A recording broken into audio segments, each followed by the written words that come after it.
guys, it happened. You stalled out. You were losing weight, but now you've hit a roadblock and you just can't seem to move past it. The good news is, we've all been there before. Happens to me, it happens to everybody. One way or another, when you're losing weight, you start to stall out and things happen. Well, thankfully, I'm going to help you guys get back on track.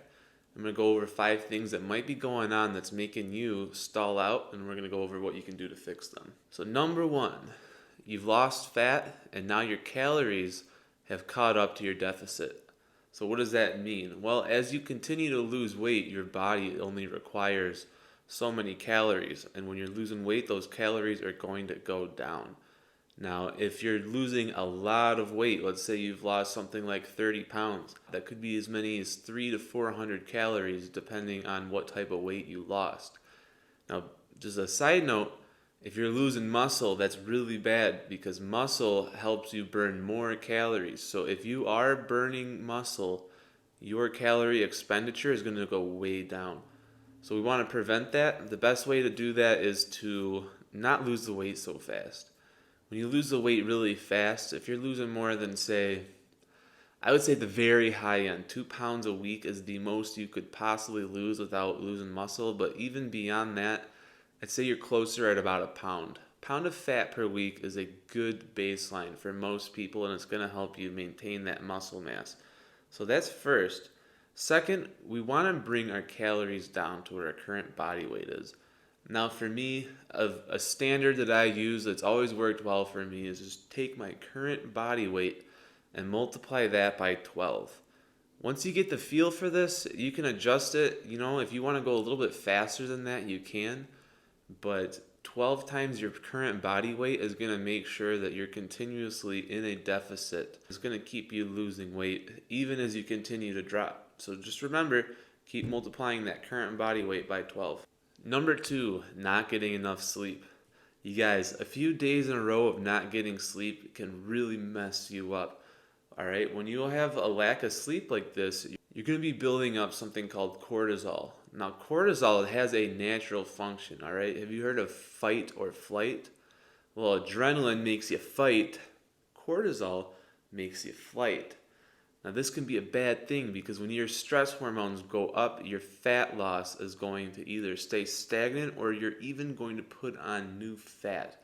It's just the way our bodies work. It's all about hormone regulation, and we want to keep our cortisol as low as we can while we're losing weight to continue losing weight and to also preserve muscle.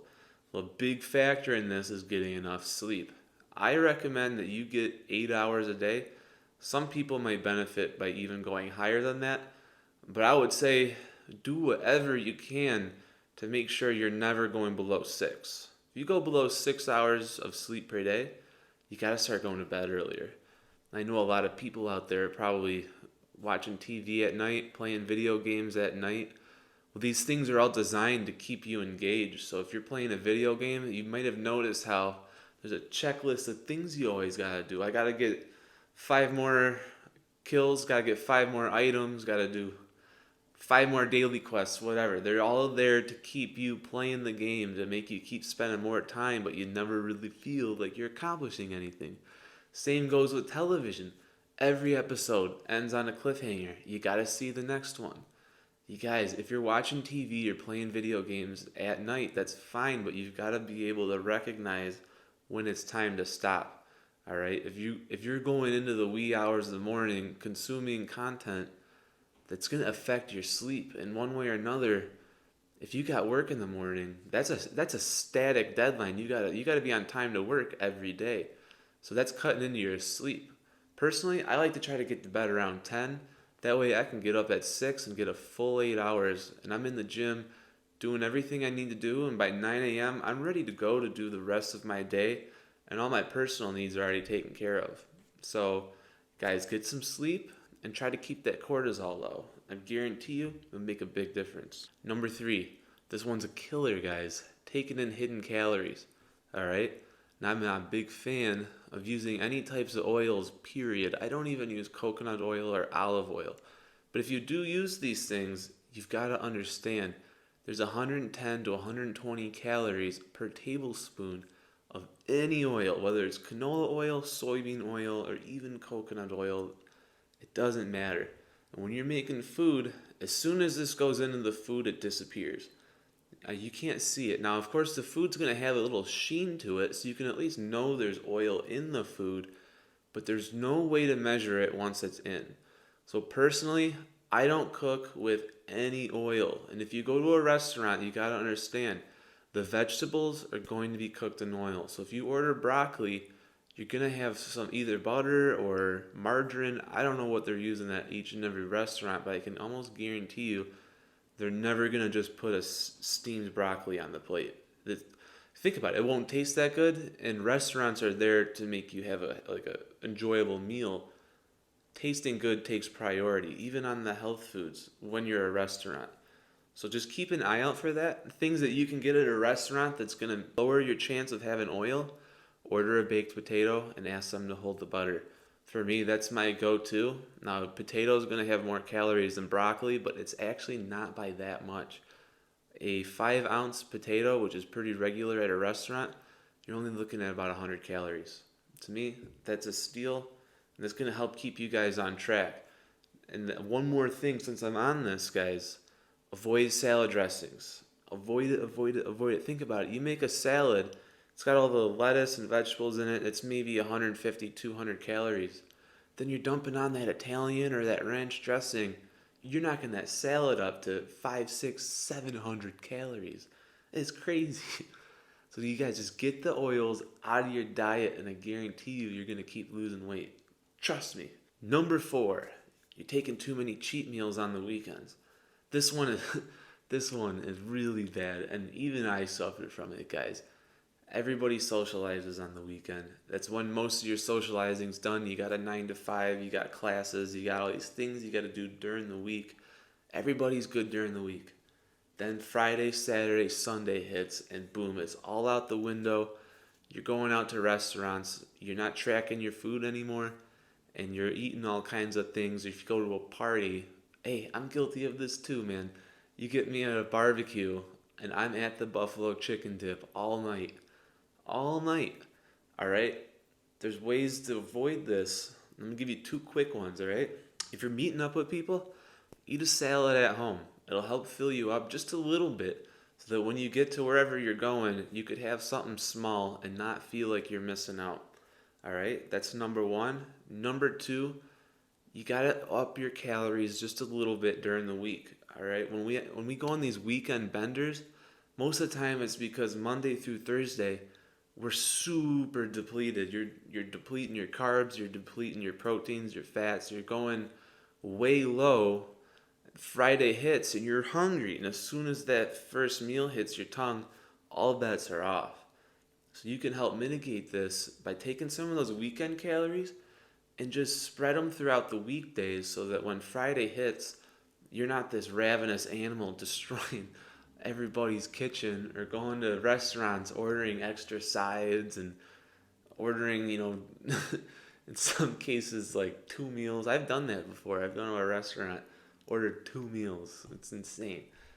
So just take those calories, add a couple of them to your weekday, and smooth it out. Try to be consistent throughout the week. You'll be consistent through the weekends. You're going to keep losing weight. Trust me. All right? Now let's go into number 5. This kind of leads off of number 4, not tracking alcohol. Now guys, there's no real way around this. Alcohol has calories. Now in an ideal world, you probably wouldn't be drinking at all because drinking is not healthy for you. Even if it's enjoyable, it just isn't. And it always catches up to you. No matter what, alcohol will catch up to you in time. So if you can't cut it out completely, you at least need to track it, all right? If you have a tracking app, you got to look up your alcohol and you got to log them. And you know what? It's not going to feel good when you do it, but here's the reality. Those calories are going in your body whether you're tracking them or not. So if you're going out and you're crushing beers all night, worst case, you could be getting thousands of calories just from beer alone. It's nuts. It really adds up. I would say if you can't cut out alcohol altogether, avoid ciders. Ciders are going to be the worst because they're going to be loaded up with sugar. You want to avoid craft beer, all right? They got to hide the fact that they didn't actually make a good beer by throwing a bunch of flavors in them. Just cut that crap out completely. If you've got a drink, either have a seltzer or a low-calorie beer. You know what? Best one, a gin and soda. You can't go wrong with a gin and soda if you're going to drink. Now, since we're on that topic, I have a little bit of wisdom for you guys. When you're out drinking, the best drinks you're going to have all night are your first two. First two drinks, you're going to feel great. Everything's going to be awesome. By the time you start hitting that third drink, everything's going downhill. You ever notice that? The longer the night goes on, the worse you feel, or the less control you've got. But that first hour or two is the best part of the night. So why not just capitalize on that, all right? If you're going to go out and drink, have fun, but make sure that those drinks are the best ones of the night by being the only ones of the night. If I go out on a Friday night, I'll get 2 drinks. I'll drink them slowly. If people make fun of you, whatever, all right? It's your body, all right? There's nobody else in your body but you. And if you're trying to lose weight, all this peer pressure or all these social activities are going to be holding you back, all right? So you've got to learn how to be comfortable telling people, no, I'm only going to have 1 or 2 drinks, or yeah, I am going to order the light beer, whatever. It's not a big deal. If people make fun of you, just get a thick skin, man. People can make fun of you no matter what you do. And let people make fun of you. It's not that big a deal, all right? What's worse, getting made fun of for 5 minutes or feeling like garbage all day? I feel good all the time, and I want you guys to feel good all the time. I really hope that what I told you guys really helps get you back on track. So if you've liked what you've heard so far, smash the like button and give me a subscription. It really helps me grow my new channel. And I'm going to be here giving you guys tons of fitness and nutrition advice, all right? And in time, I'm going to be going over everything. My goal is for you guys to know everything that I know, all right? I'm not selling anything. There's no program. There's no diet plan. I'm just going to give you guys the tools you need so that you can do it yourself. Because when you know how to do it yourself, you don't need to get run around by all these other YouTubers that are selling stuff. All right, I'm rambling now. Anyways, I'll catch you guys in the next one. I hope you enjoyed this. I'm out.